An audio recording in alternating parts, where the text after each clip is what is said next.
Benny the bunny, known throughout Sunny Meadow for his adventurous spirit, stumbled upon a sight that made his whiskers twitch with excitement. Half buried in the tall grass, nestled amongst wildflowers, was a rocket ship. Not just any rocket, but one that shimmered with all the colors of the rainbow. His best friends, Tilly the turtle and Max the monkey, quickly gathered around as Benny carefully brushed away the grass and dirt. With a gentle whoosh, the rocket's doors slid open, revealing a tiny, worried-looking robot. "Help!" squeaked the robot, his voice as high-pitched as a hummingbird's hum. "My rocket is out of fuel. I'm stranded." Benny, Tilly, and Max exchanged excited glances. An adventure. Max, ever the quick thinker, pointed towards the tallest trees in the meadow. "Starberries," he exclaimed. "They glow. Maybe they'll work as fuel." Tilly, with her amazing strength, helped them reach the highest branches. They carefully plucked the glowing, ruby-red starberries, their skins shimmering with an inner light. Benny, ever the careful one, gently poured the juicy berries into the rocket's fuel tank. The moment the last starberry dropped in, the rocket sputtered, then roared to life. With a mighty blast off, the rainbow rocket shot into the sky, leaving a dazzling trail of shimmering colors that painted the meadow in a breathtaking spectacle. Benny, Tilly, and Max watched, their hearts filled with wonder as the rocket disappeared into the vast blue expanse. "Goodbye, Zippy," Benny called out, waving his long ears.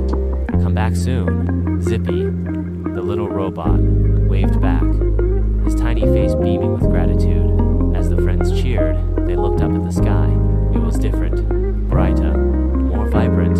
Tiny sparkles of rainbow light danced amongst the stars, a magical reminder of their incredible adventure and the joy of helping someone in need. The starberries hadn't just fueled a rocket, they'd fueled a friendship and painted the night sky with the colors of kindness.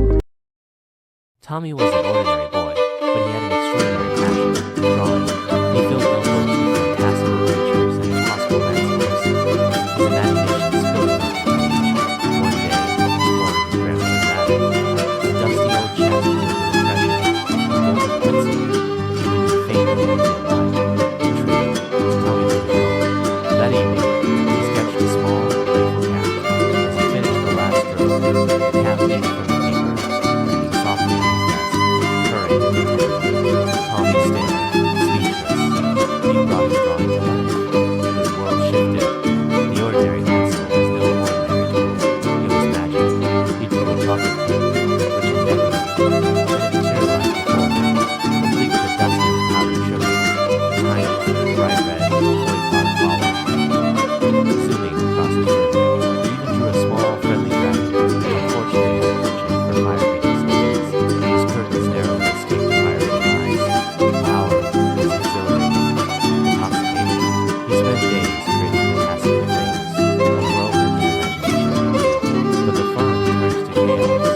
One day, in a moment of carefree abandon, Tommy drew a giant robot towering over his house.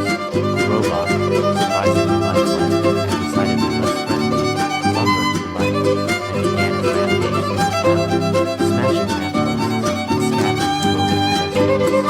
Headaches seemed to float. He had to fix his mistake, grabbing his golden pencil, he furiously sketched a giant magic eraser. With a final, sweeping stroke, he erased the robot, just as it reached the town's mark. The robot vanished as if it had never existed. The relief was immense, but the experience was a stark lesson. The golden pencil was a powerful tool, a responsibility he had to fully grasp. From that day on, Tommy used his extraordinary gift wisely. He drew nourishing food for the hungry, colorful dogs jumping in the town park, and a vibrant, safe playground for the children at his school. His drawings weren't just creations, they were acts of kindness, born from